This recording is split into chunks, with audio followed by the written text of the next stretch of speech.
2021, the COP26 climate summit in Glasgow, Scotland. World leaders agree to certain steps to reduce global warming causing emissions. Certainly coming out of COP, there was a sense that there were some areas of wins. Climate advocate Twyla Moon was at the event. She says these summits can be useful during this planetary emergency. But given the urgency of action needed, it's been consistently hard to see it really meeting the bar of what's necessary. A new report proves her point.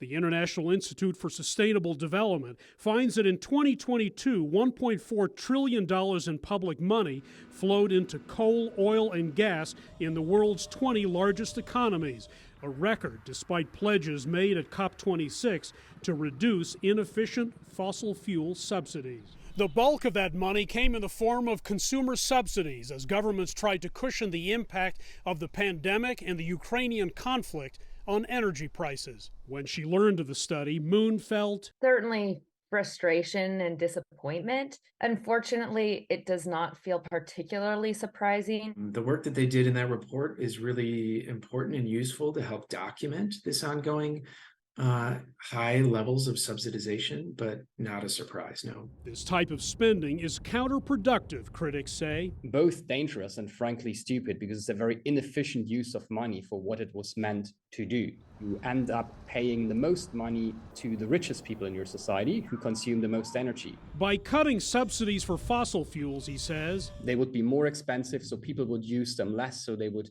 emit less.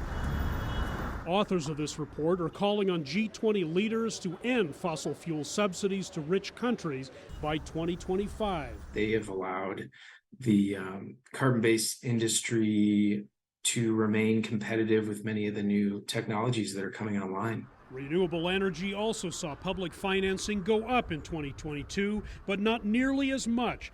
With COP28 now just months away, more pledges and promises may be coming. I wouldn't say no to pledges, but we just need stronger safeguard and we need more political will and more action from all fronts. And more pressure, some argue, on fossil fuel companies. I think shaming, naming, blaming hasn't shown in the past to be fully effective. It behooves carbon-based industry to take these considerations and these proposals seriously. Moon spoke to us from Greenland, where warmer temperatures have triggered a dramatic loss of ice. It's very rapid and intense change here, and some of the largest impacts are really arriving at our shores far afield. Making action on issues like fossil fuel subsidies even more pressing, she says, while there's still time.